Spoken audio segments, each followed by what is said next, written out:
Hello, everybody. Today we have a great guest, George McGehrin, who for close to 20 years has run a national executive search recruiting firm, mostly dealing with executive search and leadership at the C-suite level, so meaning like CEO, CFO, CTO, etc. His clients include small startups to global organizations, most companies that you will have heard of or products that you have been impacted by. And besides managing his recruiting firm, he also works with similar executives in terms of helping them empower their careers, both on the branding and coaching side of the business. He was an amazing guest. He had so much great information for people that are looking for jobs right now and for people that might want to work with a recruiter and things like that. Also, he's just got a dynamic personality. He's got a ton of energy, and you can just tell that working with him would be an incredible experience. He certainly is the type of guy that shows a lot of care for his clients. So, absolutely. Anybody looking for a job will learn a lot from this podcast. And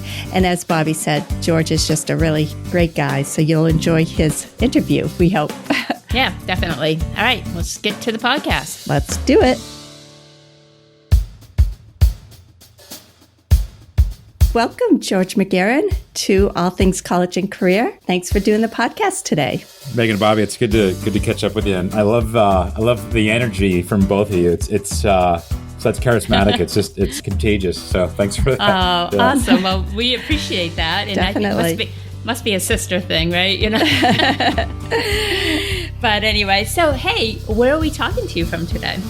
So I live 5 miles outside of New York City. So I know you've had a couple of these guests that do this New York, New Jersey thing. So I'm also I'm also in New Jersey. You know, super close to New York City. From where we live, we can literally see New York City. So it's nice. So it's a cool. I mean, there's good and bad, right? But it's a cool area to live in. Oh, absolutely. I love that whole area. I'm a little jealous of people that have such easy access to the city, but but it's been nice living in Maine with the quarantine. You know, we kind of nice to be able to spread out up here. But so we always like to start our podcast by asking our guests 3 things they love about their jobs or their careers. So could you please share with us 3 things that you love about being the founder and president of the executive search firm, the McGehrin Group? Right. And it's a great question. I think the first thing is that I get to, it doesn't feel like, first of all, it doesn't feel like work at all. I feel like I'm doing this for, quite frankly, for free, right? It just feels so that's a great thing to have fallen into. I get to work with amazing people, and I get to help amazing people, right? Where at least from the recruiting side and on the career development side, I kind of know that if I'm helping somebody right now, I might indirectly be helping their kids, their grandkids, their just, their future generations of that namesake. And that to me is just, I think it's like the coolest thing ever. The second thing I really like about it is because I talk to all these different types of people from different countries and different backgrounds. You get a really cool grasp on the world, and like what's about to happen. I think it's just a cool, a lot of times I'm hearing about things before it happens, so that's kind of cool. And the third thing is that I really, really like about it is, and this is just from a business standpoint, from an entrepreneurial standpoint, at the end of the day, I haven't had a paycheck for 20 years, right? So it's I don't know, there's just like you're just like, okay, cool. I was able to figure this out for 20 years where I didn't actually have a paycheck, Right. And right. There's some of that. Most of the time I get to control who I'm with, where I'm at, and how I spend my day. Your time, your schedule, right. Yeah, and I get to help people, right? Like I get to help super nice people. I've had situations where literally I've like painted candidates and clients' houses and, help the kids out. I don't know. Yeah. So it's you super really cool. get to know your clients well. Yeah, that is outside the normal call of duty for sure. But could you tell us how you got started? What drew you into the world of recruiting, executive recruiting, I guess I should say? And can you tell us a little bit about your history in that story? So I kind of did this whole thing where I was like, okay, I went to decent schools, and I was taught when I was a kid, hey, go to school, get a job, work there for 50 years, and then retire. That's what I was taught, right? Oh boy, so yeah. That was that's what a lot of us were taught, right? Like it was the steady, they call it the steady Eddie, syndrome or something like that. So that was the plan. And I kind of did that for a little bit. I had this opportunity, which if you're like, for some of your audience, I was hanging out in New York City, working in this company for one of the big fours on a Thursday. I got a call from a recruiter in Miami. this is like January, right? This is like in 2000. I get a call from a recruiter, and the guy's like, "Oh, we need to come down to Miami and like interview with us, and we've got this awesome opportunity." And so the next day, I was in Miami in January, and nice. Yeah, and you guys know how like the difference in the Northeast and like January versus Florida is totally yeah. Yeah. So nice getting off that plane. Oh my God.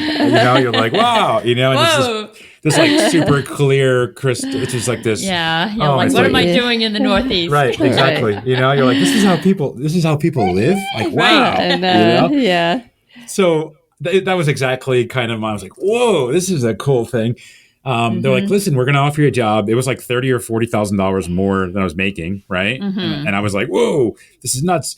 But you have to start Monday. I was like, wow. Okay. Wow. Yeah. So I guess as a parent, I'd probably tell my kid not to do that. My parents actually said not to do it, but I did it anyway. And Monday I was living and working in Miami, right? So this is like 2 years later. Yeah. That's a big jump right there. Oh yeah. Didn't do any due diligence, like who I was working for, who, where they were, if they could even afford to pay me, like zero. Right. Just did it. Yeah. So 3 months into it, I walk into the office and like everybody's like just super, super sad. They're like, oh my God, they're sad. It's like, what happened? They're like, well, Germany was a German company. Germany decided to close down the whole Miami office, Oh my gosh. Yeah. So I was like, okay, I can either go back to live with my parents. They're going to be, they told you so. Exactly. Yeah. You didn't listen to us, George. I know, right? And they did tell me about like, hey, when you sign a contract, like when you buy your furniture, make sure that you have it written like that the company will actually pay for your furniture, right? Yeah. So I did. Have you ever seen those furniture leases where like you get it now and you pay like 9 years later, 7 years later? Oh yeah, I've heard about them. And run away. Yeah. We've tried to avoid those. Yeah. And you're like, who's the sucker that does that? Right. Well, I was the guy, right? So I did that. So I had an apartment, a lease that I'd signed for a year. Oh you were locked in. Under my name, furniture, like I could pay back in, I think it was 7 years with rooms to go, which is it's like purgatory forever. Oh my gosh. Yeah. So I was like, okay, we're gonna close an office. You're unemployed. I'm like, okay, cool. I asked the girl next to me, I'm like, what do I do? She's like, well, go to the unemployment office. They'll pay you while you're looking for a job, right? I mean, I was so naive. You didn't know what you were doing, right? Zero clue, right? And so I do that. I go to Miami, and I'm to this Miami unemployment office, and I'm sitting there, and I'm thinking, this is me in my 20s thinking, and this is like, forgive me, in my 20s, I was thinking, man, like look at all these people, like look at all these losers here, like to the left, to the right, Yeah. And then I don't know, it's like you slap yourself in the face, and I was like, they're probably thinking the same thing about me, right? Like, look at me. Right. Who's that guy? And then, later on, you get older, you realize it's just like people have situations, you don't, right. But when you're younger, you think you're unstoppable, which is so not the case. Yeah. It's like, you're not unstoppable. Like everybody's replaceable. And, you learn that later, but, so I get employment and then I start looking for a job and I'm like, all right, I need to start I was thinking, I'll never have this happen ever again. I'm going to get a job. I'll let them finance, my job search to some extent, and then I'll start a business, and, so I was doing like the recruiter round, you go like recruiter thing. And one recruiter, call him like a recruiter dude, he was like impeccably dressed and well-spoken and he was smart. And I thought, man, I could really do this, like I should be him, Yeah. And so that was it. So I convinced him, and you had a guest who talks about like, hey, you need to convince people to hire you. I think it was Austin. I forget his last name. He was a great guest. Belsack. Awesome. Awesome guest. Like for the people who haven't listened to that one, like awesome show. Thank you. And he's awesome. Very good, right? And he gives great advice, right? Like great advice. The advice is solid. I was listening to it and I was thinking, okay, like this is terrific advice. So so I convinced this guy to hire me, right? He hires me 2 months into it, 3 months into it. He was just very nice. He was like, hey, George, like you're talented at this. You should start your own business. Like we're probably going to end up fighting. Yeah, he was cool. He was very nice. And that's what I did. So I started my business. And then it got worse for like the next 3 years because starting a business usually, a lot of times will go that way, right? It's going to get bad before it gets better. Yeah, exactly. And I used to be the kind I wouldn't plan for literally anything, like zero planning, And obviously I didn't have a business plan. I didn't plan about how I would pay anything. And I did that, but I got lucky. I worked hard. I was always a hard worker, and I woke up early, and I was like super positive when people would tell me no, and I just didn't care, And I used to always think of this baseball example about, like, if you bat 330, you're failing, you're 600, 67% of the time. Like, you're in the Hall of Fame, right? I'm thinking, wow, Right. Exactly. Yeah. So I was always That's a great point. Yeah. well, it's like failing is part of winning, right? Like, you need to be able to fail. Right. And, the years of not planning probably have taught you to plan now. oh my God. Yes. And now it's like, they use the word strategic, but strategic is just a nice word for like plan, because if not, you're going to get in trouble, Sure. Right, So I built it up to 50 people, this recruiting business, right? All my clients were banks and financial institutions. How did you even get that first client? What was the step you took? Right. I placed an administrative assistant for Merrill Lynch, right? Yep. Mm-hmm. And it wasn't really like I didn't know how to search for administrative assistants, but I just knew, okay, like, she seemed like a pretty nice person. And Merrill Lynch hired her. I asked her a very important question. I said, hey, could you introduce me to the person that runs the whole thing? And like, it was like a crazy, crazy ask. Like, I want to know, like, who's the person who runs all of Merrill Lynch? Right. And she was like, well, not really. I don't even know him. But like the guy that runs the whole East Coast, like, he's coming in town. I could just mention to him, maybe I could I could put it on his calendar and you could just kind of call him. And it was like this whole. Boom. So I think as a younger person, you need to ask questions and you need to. Right. And the worst thing that can happen, someone just said, sorry, I can't do that. But exactly. straight. Right. And you can ask in a nice way, right? So. Yeah. I remember one of Bobbie's first engineering jobs. She called up this company and spoke to the third person, like the third one in charge, not the owner. It was a CTO. Right. Yeah. The CTO, and just called him right to his desk, and somehow I got put through. Yeah. And he hired her. It's just he did. But you have to ask. Yeah. You have to ask, but it's just I think in hindsight, she was like, wow, I can't believe I called him and that he took my call, Right. And I'll tell you this. I mean, this is just like for people that have like phone fear, or they're just voices on the other side of the air or the line. Right. There's a better chance that you won't meet them than you will, because they're probably going to reject you. Right. Correct. Right. Exactly.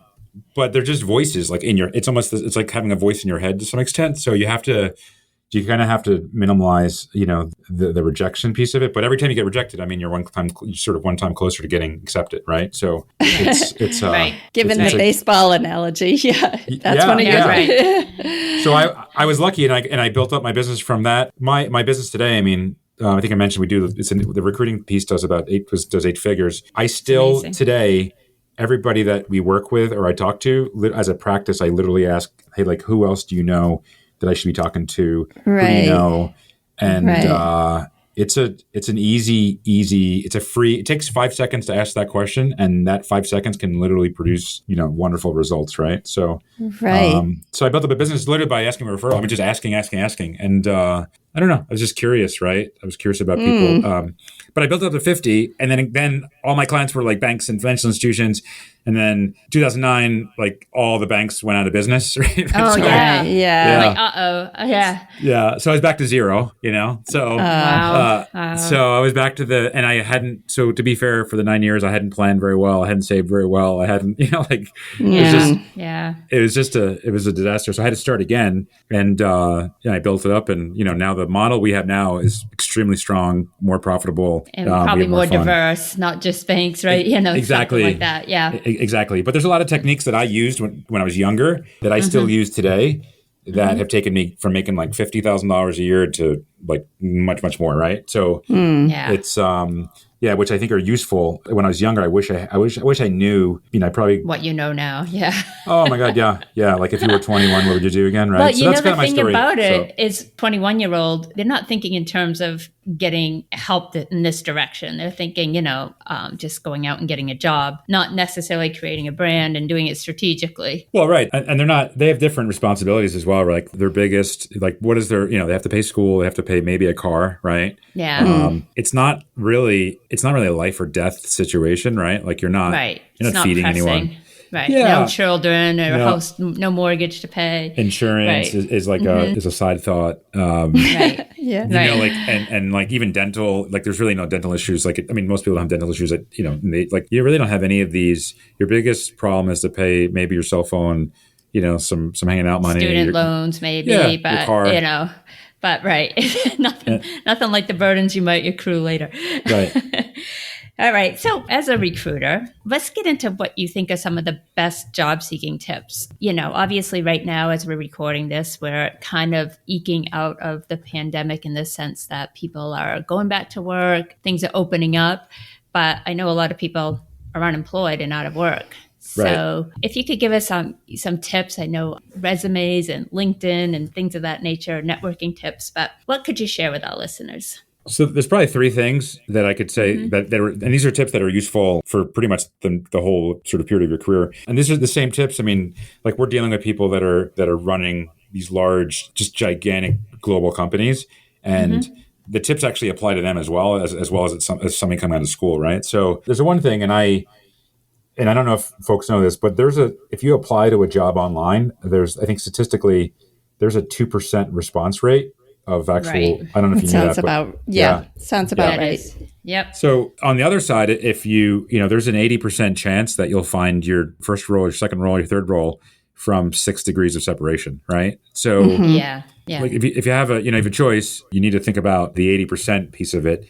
And that gets down to and Austin kind of reached upon this, which I think that's why sort of I'm in love with his advice, because it's good advice. You should get a piece of paper or your phone or a computer and just write down the who, the what, the why, the how, the when, the where, right? And think about that 6 degrees of separation, because it's the best way to sort of find a job, your first job. When you guys were kids, I don't know if this was my experience, but when I was 13 or 14, my first job, my dad's like, you need to get a job, right? So I'm like, okay, right. So I knocked on the neighbor's door, and I knocked on his door, and then the neighbor sent me to somebody else, 5 blocks away, and then somebody else, and next thing you know, I had a job at like a deli, right? Right. Yeah, right. And that's your networking, networking, right there. Yeah. And that technique, believe it or not, works really well for somebody out of school. You can do that, by the way. So let's say you've got friends at college or university that maybe they were a year or two ahead of you, right? You can go, really easily. You can go on LinkedIn, you go on Facebook, see where they ended up, right? Call them up and say, hey, listen, like I'm about to graduate. Can you make an introduction for me? You know what I mean? With your boss or absolutely. Or so you could piggyback off a lot of people if you've got brothers and sisters, right? People in your town. And some of these sales organizations, they call it the power base. But you need to think about your power base. And you need to think about, who you can talk to, right? Because somebody for sure that is able to get your first or next or, last job, right? So first thing is you need to network with the best of them. The second thing is keep in mind when you network, and this is, I think, one of the mistakes that the kids and younger people make, is that they stick to the technology and they're not worried about the face-to-face, right? Like if let's say you want to make $50,000 a year, right? And you're gonna work at a place for 3 or 4 years. That's literally, it's a $200,000 problem, and you're not going to solve a problem by sending an awesome text. It's just not going to happen, right? So you need to get in front of people. So my recommendation is technology to FaceTime, and I say FaceTime in quotes, as in like you need to get in front of people. So use technology to do some of the back end things, but then your end game should be to get in front of that person face to face, right? I love that technology to FaceTime. That's perfect. Right. I love that. Yeah. And that works everywhere, right? Yeah, it does work everywhere. That's for sure. And as far as technology goes, right now, our best resource that way is LinkedIn, right? That's what you would say as well. LinkedIn is great. As a younger person, you have to be careful about your Facebook and Instagram and everything else and what you have on there, because people like us, we check it out. Like we're like, okay, there's so much out there. You can Google people, but LinkedIn is a great tool for people out there. Make sure you, in your about section, right?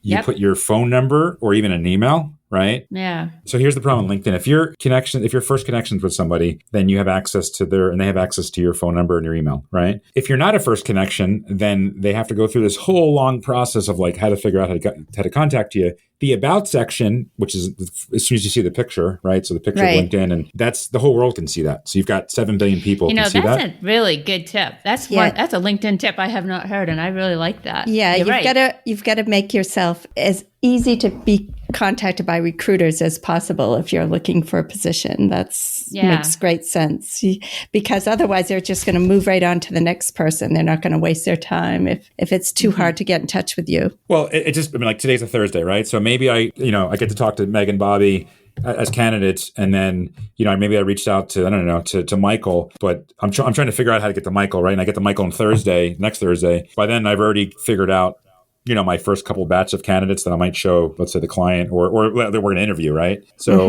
the phone number or email, is a good tip. Just put something in there so that they want to reach out to you. And then I would say the first thing is, if you get an email from somebody, I would push for at least a phone call if you can. Personality is what gets you, sort of the face-to-face. Usually it's the personality that people buy, agree. Right? So, but the second thing is just so technology to FaceTime. And I would say the third thing is, this is a big problem with younger people, is that they think that they're like the only candidate in the world, and like they go out the night before, and you need to show up engaged and very, very well prepared. And you have to study like who you're talking to, the company culture, who works there, what problem they're trying to solve, because they're like, it's not a charity, as both of you guys know, right? Like companies hire.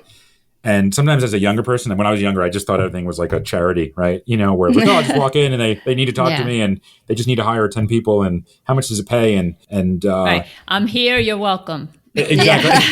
Yes. You know what? You just paraphrased my 7-minute ramble, right? With two words. So exactly. I'm here. Well, you're welcome. And you have, right. So you have to show up, and you have to figure out, okay, wait, they're going to pay me like 30 grand, 40 grand, 50 grand, 70 grand to solve a couple of problems. What problems are they really trying to solve? And you need to take a more mature look at it. And absolutely. Those are 3 tips, right? So just, don't let technology, or, don't just think you're going to apply it to a $200,000. It's just not going to happen if you just apply to things online. Number 2 is, make sure that 6 degrees. Yeah, 6-degree separation, technology to FaceTime, right? Face to face. And the last thing is just make sure you're prepared, engaged, and you study every opportunity, because that one opportunity might turn into something like the most amazing career life event, that you're ever going to have. And you just don't know until you give it your best. Right. We oftentimes talk about the hidden job market. Would you say that most of the people you recruit or ultimately get hired, are they currently working and not looking for a position, or are they actively looking? Right. So I would 99% of the people that we deal with, they're passively open to new opportunities, but they're also like very cautious about letting people know that they could be open, because there's so much, there's a lot of risk for them, for people to know. But the hidden job market is, I'll give you an example. My recruiting firm, we spend $0 a year on job ads. Like 0, right? Wow. So to me, I think the best candidates are the ones that are working. I could probably take that back. The coronavirus have changed some things, but but in general, the folks that are passively open to new opportunities, they're, I don't know, it just has to be a better fit for everybody. But there's a whole world out there of like, I don't know if you guys have ever been scuba diving, but it's like you get down there and like, whoa, this is cool. It's a whole new world, right? Yeah. Well, yeah. So this is a good reason, if you are an executive looking to, you're open to a move, or you're interested in a move, you can't just publicize that on LinkedIn and gear your LinkedIn page for that new position. You kind of have to, working with someone like you would make sense, because you can do it on the sly. Exactly. Where not everybody, your current employer and others, know that you're looking, because normally if you're looking for a job, you gear your LinkedIn page to that job you're looking for. But if you're trying to do it without people knowing, you kind of have to, it's tricky. It's a tricky balance. There is that setting on LinkedIn where you can enable job seekers to show people that you are interested or open to opportunities. Do you recommend people use that, George? So I would say if you're unemployed, I would say yes, right? If you're employed, and this is if you maybe you end up like your first job, you're there for a year or 2 and you hate it, and you're like, okay, I need to leave, or you've been there a long time. The company you work at also has access to that, so they can also see it. Well, that's what I'm saying. Yeah. So that's a problem. The other thing, and this is another tip, where if you just totally revamp your LinkedIn profile and like it's like you get a facelift, you're like, your own company's going to notice. They're going to be like, okay, flag. Something's up. They have apps out there. They have programs where they alert you to like, to say, oh, Meg totally changed her. She changed her picture. She changed this, changed that, and you can kind of there's technology. Meg's looking for a job. Yeah. Right? Yeah. So if you're cautiously, let's say optimistic about a new opportunity, the best way to do that, in terms of changing your LinkedIn profile, would be to slowly trickle things in, like once a week, maybe every 2 weeks, just little by little. And, Little adjustments here and there. Right. Because sometimes some companies get, especially at the smaller places, they get sort of offended that you're looking for a new opportunity, and they'll just kind of just ask you to go, right? And you have to be very, very careful about that. But the trickle method, if you want to call it that, of slowly putting things in, works really, really well. That's a great tip. That is a great tip. And also, if you are working with a recruiter, they can feed more specific information to a company that you can't gear your LinkedIn page towards because you're trying to fly under the radar a little bit. So, yeah. Exactly. Yeah. So you talk about rescuing your career that's in the basement. What can you tell us about that? Oh, so in the basement, I think, right. So I think the first thing is perspective. So one of the things that I hear on the phone on the other end, so, when I talk to candidates is there's like two types of candidates, right? There's like the super upbeat, positive, I might be unemployed, but I'm ready to rock. Like, you know what I mean? Yeah. I've got activity. Yeah. And then there's I don't know if you've spoken to this type, like there's like the down and outer, like life is terrible, the dog died, the roof, it's just like, oh my God. Right.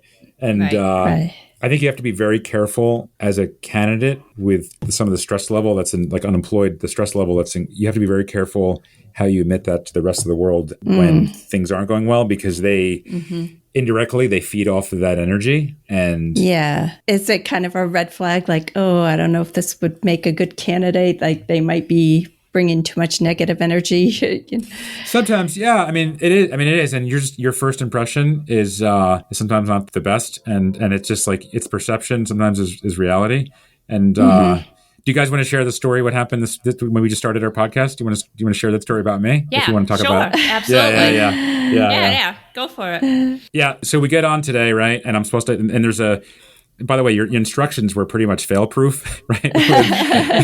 So the instructions for the podcast guest today are like, A, B, C, D, E, F. It's like perfectly scripted, so you can't fail. It's impossible. That makes us feel good. Right. So one of the things was, hey, make sure that you have a mic that's headphones that are plugged in, so there's no echo, right? So I've been on so many podcasts that I just do the mic thing without the headphones, and the first 60 seconds of us, talking is, hey, George, there's a huge echo. It's definitely you. And then I spent the next like 3 minutes fumbling to figure out, like, okay, I need to figure this out. And you did a great job. You recovered very quickly. So thank you. But it's also like those are moments like I could have been a total down and outer. Oh my God, the system, or I could be upbeat about it, right? Right, exactly. I was pretty upbeat about my failure, right? So right, yeah, good analogy. That's a great point. Absolutely, yeah. So energy is everything, right? In terms of when you're looking for a job, activity is also everything. You need to. This is a big thing that people don't do. You need to do the math in terms of, okay, if it takes me 25 emails to get 6 phone calls, and 3 of those people cancel me, and then I actually speak to 3 real people. And 3 real people equals, one on-site interview, right? Right. You need to keep. There's a rate of attrition there. Yeah, there's an attrition rate. So yeah. Exactly. And statistically, I think since like 1960 something, there's a stat that says you have to do 8 on-site interviews to get 1 job offer, right? Oh, wow. Yeah. So that is interesting. I like that. So you have to figure out sort of how to reverse engineer it. And you can also keep track of some people are much less. Some people do it in 3 interviews or on the spot. Some people need more. But everybody has their own sort of mathematical equation of what they need usually, right? And as a candidate, and especially if you're unemployed and you're trying to build yourself back up again career-wise, you need to have awesome energy, keep track of the math, and just remember, like, your only job is to get a job, right? So, and the ego thing, the ego is terrible because some people say, I don't do that, I won't do that, I won't do this. You'd be surprised what, sometimes mistakes turn into great business models. So, wow. Let's try to keep a better, more open attitude, I guess. So what does your firm do let's look at it from both ends, help job seekers, and then what do you do to help businesses or large organizations that are looking for the right executive for them? Right. So for job seekers, we run an executive branding company. So we help them with their resumes, and some of them are, folks are in Europe. So we do their CVs and their cover letters and biographies and LinkedIn. So we do that piece. We also, in terms of coaching, we do some coaching as well for them. That's on the candidate side. On the corporate side, on the, I'm going to call it the Fortune 500 side, is we work with some startups as well. Usually they're trying to find a certain type of person culturally, and they've already gone through the internal process of trying to find people. It hasn't worked out. A lot of times we'll come in where maybe it hasn't really worked out well for them for 3 to 6 months, right? Where they, and we kind of come in, and it's kind of a cliche, but like that sort of needle in the haystack kind of candidate. And they'll say, find us somebody that has these 5 things, and we'll deliver maybe 5 candidates that have those exact 5 things. It's our job to go out there and find people that are not, maybe some people don't even have a resume, or they haven't done a resume in, I don't know, 10 years. Yeah. They haven't had to, right? They're not keeping it up to date. Exactly. There's I guess a common theme that as a culture that we stress here in my group is we don't oversell the opportunities to the candidates, right? Because of the same experience that I had when I was younger, right? Like I was oversold an opportunity, that really wasn't, and I was lied to. And that whole thing of a lot of recruiters, they're terrible at like responding back or replying back to when the feedback is negative. We don't do that. So that's good. So it's that's like really good. Yeah. We're big on feedback, right? Positive or sometimes negative, but we're also you big never on know. feedback. Those candidates might be your next job placement down the road too. So it's important to keep those. Exactly. Might not be the right fit for this job, but maybe the next one. Exactly. And it seems like, you really get to know your candidates well. So you really have a good feel for where they're going to fit in. Right. And everything comes down to culture and the job market and companies and how they develop. It's very much like dating sometimes, right? Yeah. Right. Even like your first job is kind of like your first girlfriend or boyfriend, right? Like you think you're going to marry them and then you go. It's and for then, life. Exactly. And then you go through some rough times. So it's very much like that. And people have to click, and we've represented some really, really smart people, but their people skills sometimes are, you see an awesome resume and like just a terrific background.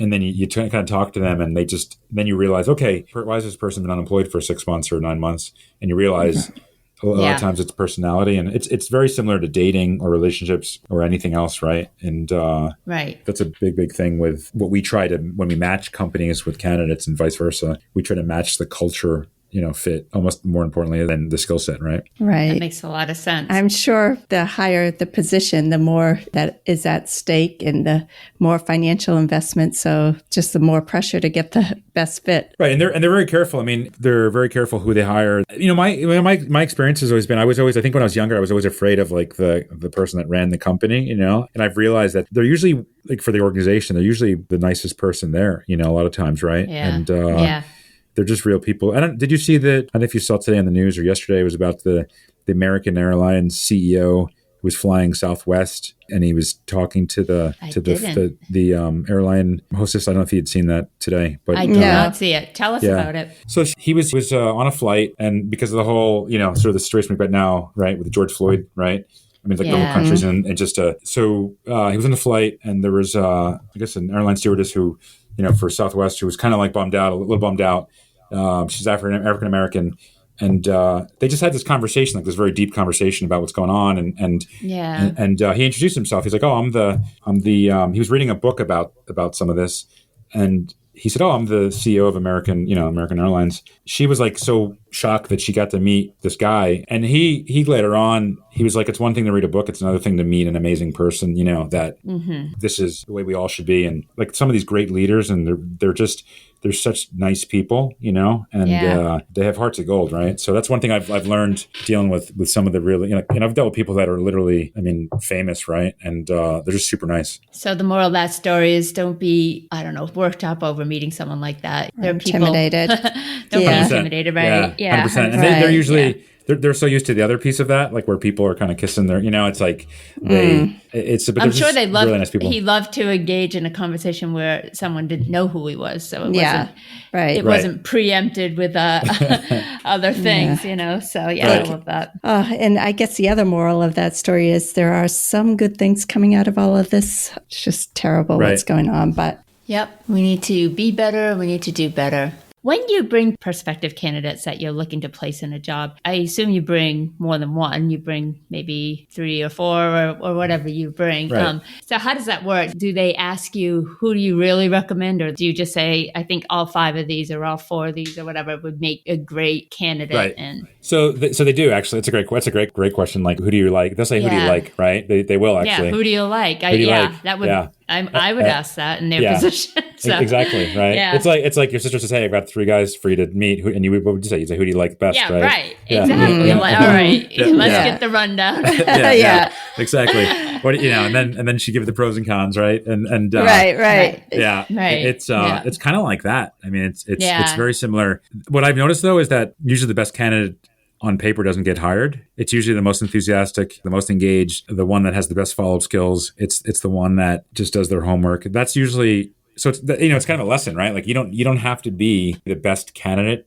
to actually get the role. The best pedigree, so to speak. It's more, exactly. I guess, but probably anybody you bring to them at that point would make a good candidate. So it probably does boil down to a lot of those qualities at that point. Exactly. I mean, in terms of candidates, how we do it, we usually do them, and we call them, in batches. So our client, the company, let's say they'll meet, 5 people, right? 5 to 6 people. They'll see how that goes, and then we'll have kind of like batch 2, right? Which would be the other 5 people. Sometimes what they do is they'll say, hey, okay, we really like these 2 people from the first batch. Let's see who else is who. Let's see from the second group of people who we can talk to. And they'll say, you know what, like number 1, from the first group of people, Janet is our number one candidate. Let's benchmark her, right? To the other candidates, and they kind of compare. But usually there's 5 to 7 candidates involved, sometimes more. I guess the trick sometimes is the companies they get married very quickly, to like one candidate, and it's a mistake. They're like, oh, there's 10 candidates. Let's just talk to these 2 people, which is a mistake. And it's our job to counsel them and tell them, listen, hey, if you think they're a great candidate, then some other company probably will think they're a great candidate as well. And you have to be careful of hedging all your, bets on one horse, right? So but there's multiple candidates involved. It's not over till it's over, right? So until that candidate's literally sitting in the seat working at the company, it's literally not over, regardless of what's signed, regardless of what, it's literally not over until that person's working there, in my opinion. Yeah, that makes a lot of sense. So you are a retained recruiter, right? Correct? So how does that compare to a contingency recruiter? Right. Great question. So retained means that for the company, for us to start a recruiting search, the company will pay us a portion up front. So they'll pay us, in our case, we charge 50% up front of the total compensation, right, of the person. And then we engage. And then when we find the correct candidate, they'll release the other 50%, right? So that's what retained is, almost like a lawyer is retained. I like that model if you're a candidate, I like that model because it's financially I'm obligated to do well by the company as well as the candidate. I want to make sure that the right fit, because if it's not the right fit and they hire the wrong person, then we have to return all of the money, right? So it's really, really risky. Yeah. So you have more invested into this, into both ends. The person. Exactly. I was when I was back in the day, I was placed by a contingency recruiter, which is like, we need to hire somebody. They usually give it to like 5 or 6 agencies, and whoever has the best candidate wins, kind of thing. Right. And they have really no interest. Like there's really no. They're more worried about sometimes about serving the client. Right. More than a numbers game. Yeah. Just getting somebody in as quickly as possible. That's basically right. And then hoping they stick, right? I don't know. I mean, there's a lot of great contingency recruiters, and we initially started that way, and then we kind of developed into, you get to a point where you have too many clients, and you tell your clients like, hey, we're kind of swamped. So if you wanted to work with us, we need to put this thing on retained, right? And so we got to that point, which is a great, supply demand point to get to. Yeah. But the contingency is really, really rough because you need to be careful as a candidate, who has sort of like, do they really have your best interest at heart? And I like the retained side much, much better. It's it appeals to me as well. So there's nothing that the candidate has to, there's no cost to them, correct? Exactly. Sometimes you'll see there's some of these scams out there where they try to charge candidates to find them 100 opportunities or something like that. You see that in 20 years that I've done this, I've never charged a candidate to place them or find them a job ever. And sometimes I get offered as well, like, hey George, if you place me, I'll give you a percentage of I've never even accepted that, or it's to me it's just not the way the business works. Yeah, the company's paying the company, if you're retained or contingency, is paying our fee, right? So now the resume branding and other things and the coaching, that's a separate service. Yeah, that's outside of it. Sure. Right. So my takeaway from that is make sure you never pay for a recruiter. If you are being asked to, it's probably a scam.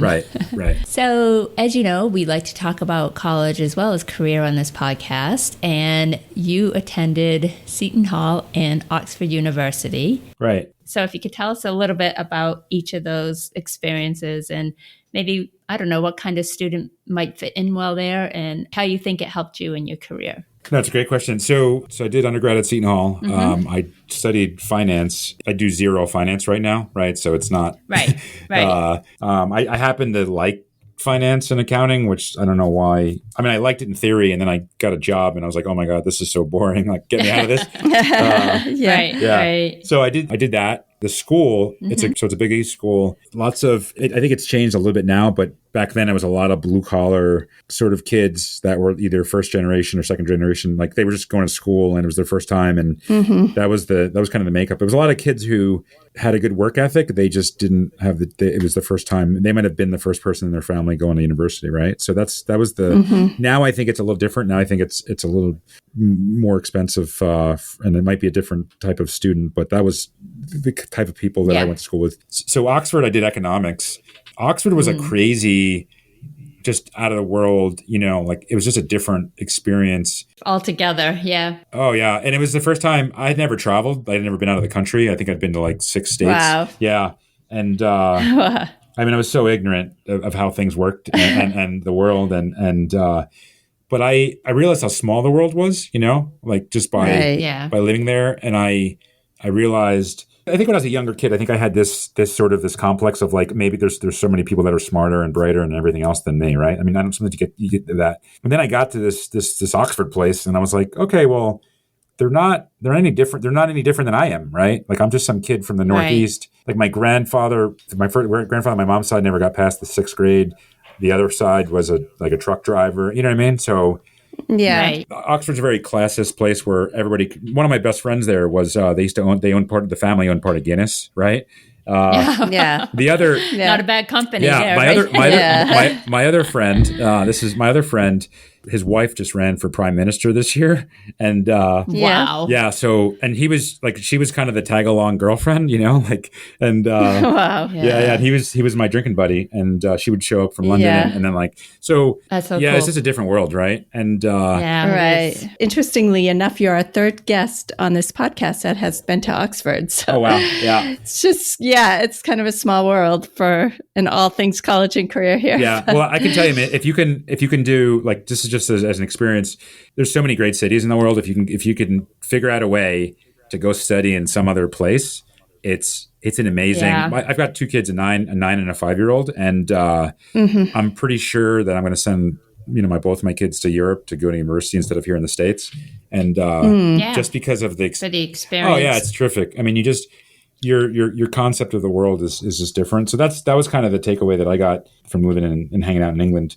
It's just a cool, Europe is just fun to hang out in too, right? So that opened up the world for me, and and that was sort of the idea for that. But that's I mean, I think as a kid, if you can figure out a way to go to school someplace else that's not here in the United States, just totally do it, because even if you have to go in debt to do it, like I went in debt to do that, it's so worth it, because the money you can always make later, but the experience, it's literally, it's priceless. And if not, at least maybe a study abroad program if you can't do the full-fledged, but... Exactly.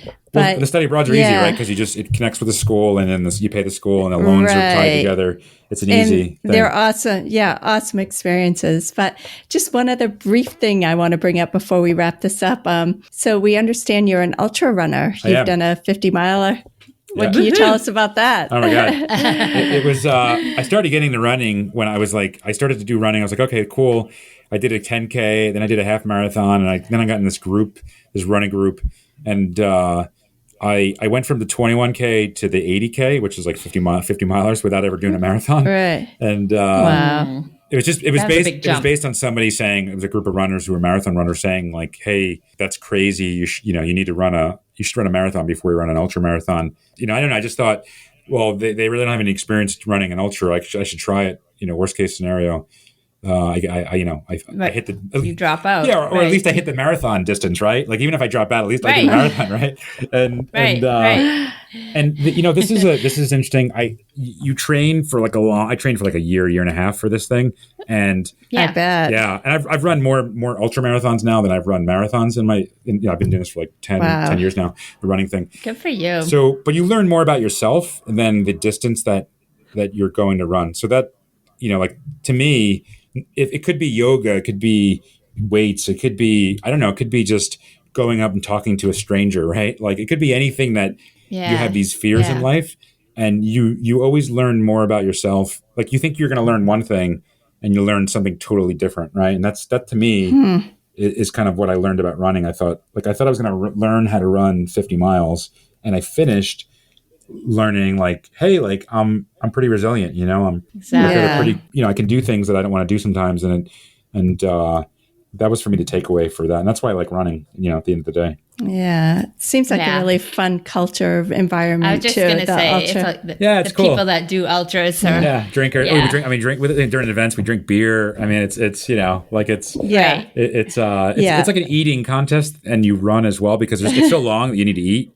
So for sure. Yeah. You gotta pack in the calories. Yeah. It's fun though. It's cool. I mean, I'd recommend it if but everybody has that ultra something in their head, right? It might be a different sport or a different fear, different version. Yeah. But I did it. I was kind of afraid to do it, and that's why I did it. So it was. And I got hooked. So. Well, kudos. Thank you. I guess we should get on to the rapid fire, though. You ready for that, Bobbie? I am ready. Are you ready, George? I'm gonna get in trouble by this. So I'm ready. Let's go. No, you're not. You're gonna do great. Okay. Are you a good dancer? Yes. All right. I love the certainty. Yeah.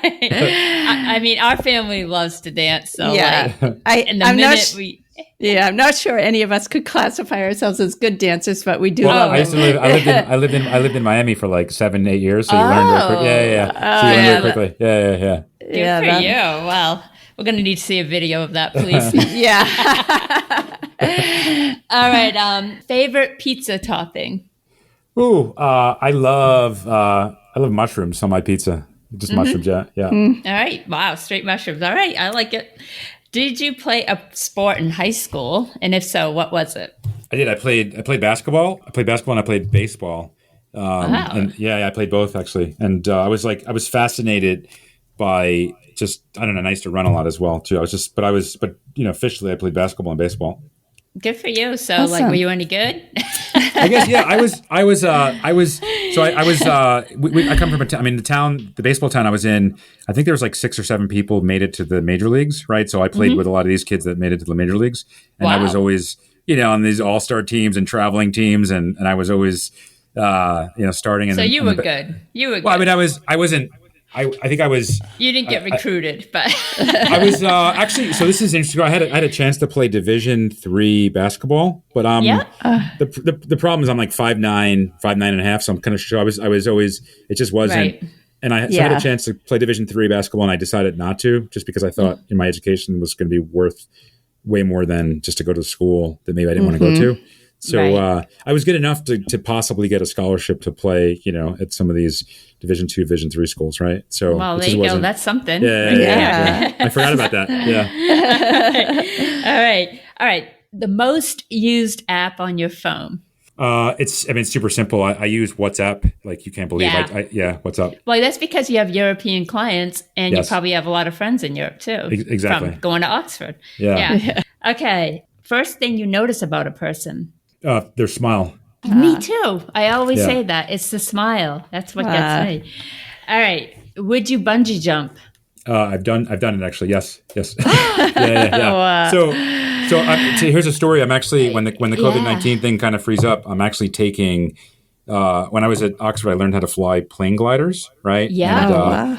so I've never flown, here in the States, like so I'm going to start taking flying lessons when, hopefully in the summer, these sort of 2-seater, 4-seater Cessnas. And I'm going to start doing that when I was supposed Does to do that it. make you an adrenaline junkie, or are you just like adventurous? Yeah. How would you say? I was triggered by, I was buying term life insurance, and one of the questions,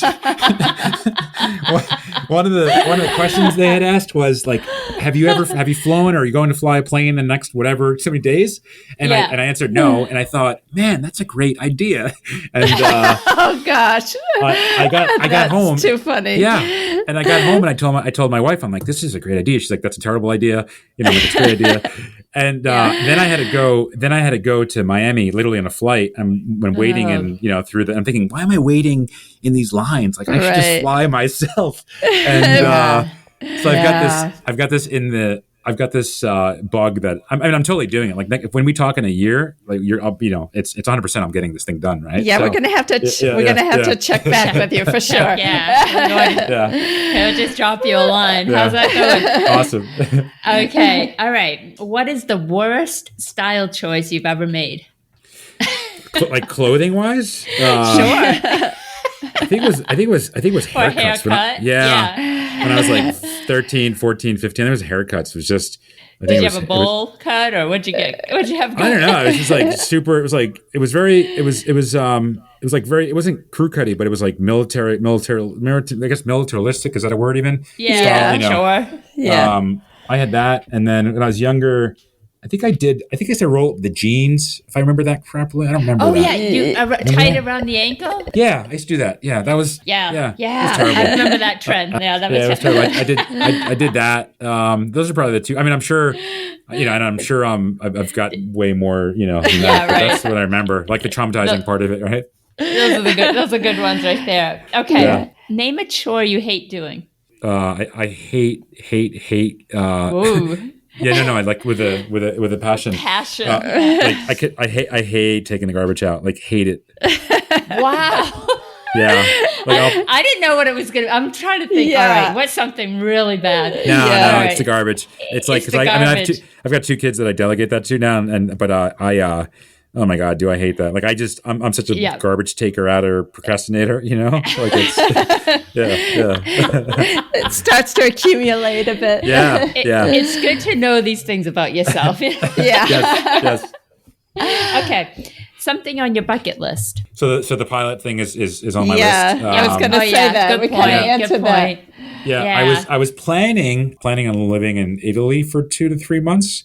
Wow. So I want to get my kids, EU citizenship, and it's easier if you do it, as a resident when you live there. Mm-hmm. Yes. So I was supposed to be there. I was supposed to take flying lessons from March to about June, July, and then go to Italy. So that's on my list of things. Sounds like things a pretty good agenda coming up. So basically, Jordan, you feel you can work from anywhere, or are you taking like a leave of absence, sabbatical or whatever? So I've got 30 people on my team. I say 30, but I'm like number 30 or number 1. I'm probably number 30 on that list. But the model we have is everybody works virtually and works remotely as of 2009, right? So when I lost everything, I also lost 2 offices, and I decided like never again will I have an office. So we invested a lot of money in technology. So everybody, actually, I have somebody that works for me. He works on my team. He's British. He spends like 8 months a year in Peru, and he spends 4 months a year in England, right? Awesome. And, yeah. So I mean, if you work for me, you get to like work with me. You get to live, work. You can do anything you want. I like it. I just hiring. No, just kidding. I just saw a post on LinkedIn that said, working from home is so 2000. Working from anywhere is 2020. Now that's the new trend. Well, true, and right? I'm sure you were really thankful with with COVID and everybody having to stay home. That you were already set up for it. Yeah. It was no transition for you. Yeah, zero, right? So I've got what I do is I rent an office just for me personally, and just like it's actually by chance it's in a medical building, so it's open 100% of the time. And then I travel. I use some of these offices where you get your own office, you close the door, like the WeWorks or the Regis of the world, and So I do that, or sometimes sometimes I'll work from the beach. I mean, not really. It's really hard to. It's just not a. You can't see a scream otherwise. Yeah, and I think it's like cool for about 45 seconds, and then the mosquitoes start biting you, and then like the bugs, and then it gets sandy, and you're like, Right. I don't know. Sounds better than it is. Yeah. So like I could pick up my family tonight. We could go to I don't know, to China, and we could, like, my life would be fine, right? Like I don't. Wow, need to, I love that. Yeah, it's good. I love that. That is a great situation. Yeah. All right, wait, one more question. I thought you thought you were done, but I have one more. You guys are terrific, by the way. I want to throw that in there. Thank you so much. Thanks. Yeah, You're terrific. You're such an easy guest. Definitely. We could talk for another hour, but we're trying to be, respectful of time. All right, last question. Are you a good cook? Yes. So I. All right. Well, I mean, I don't know. I cook. Cooks. I mean, to give you an idea, I cook. So pasta, I eat homemade pasta. I mean, I make homemade pasta. I don't like no. Yep. No. In our house, we don't have a microwave. There's no. There's no can opener. Everything's pretty much homemade. Nice. Make my own breads. We make our own butter. We make our own cheese. Your own butter? Wow. Yeah. So it's all fresh. Listen, I'm going to forgive you for not bringing out the trash because you can dance and you can cook. Yeah. Right. So, that's fine. Yeah. We Who cares about the trash? That's right. Yeah. It's cooking is a great. I mean, I learned cooking when I was so dirt poor when I had this business for the first 3 years. Right. I didn't have any money. Like, right. I mean, even like pasta, they say it's cheap, but it's not cheap when it's expensive, right? Like you're like, I can't. Correct. So So I learned how to make pasta. I learned how to make cheese. I learned how to make just all these different things. Wow. I think it's a great, and with YouTube, right? There's so many great things on YouTube. I know. You can learn everything now. Yeah, it's true. Like, that's so true. Do you have a favorite or? A favorite YouTube person or a favorite? Yeah.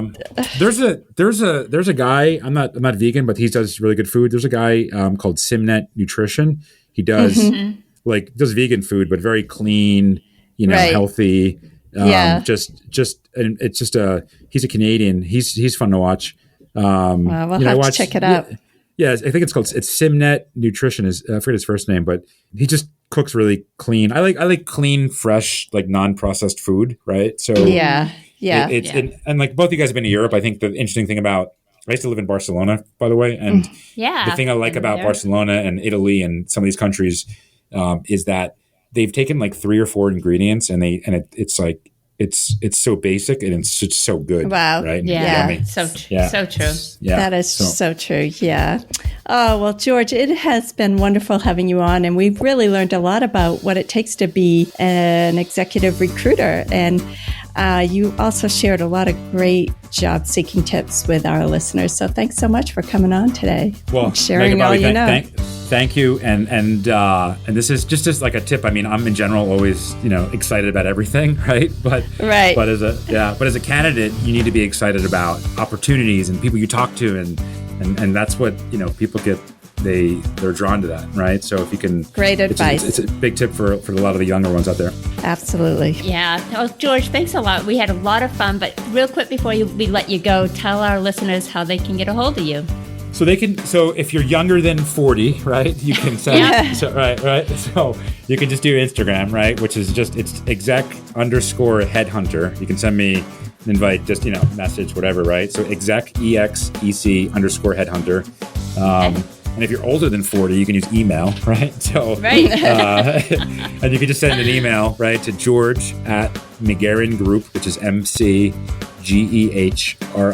Group.com. All right. And we will put all that in the show notes, but we wanted you to get it out there too. All right. Well, thanks a lot. Hope you enjoy the rest of your day. You guys too. Thanks. You guys are awesome. Thanks again for having me on. Oh, thanks so much for coming on. Have a great day.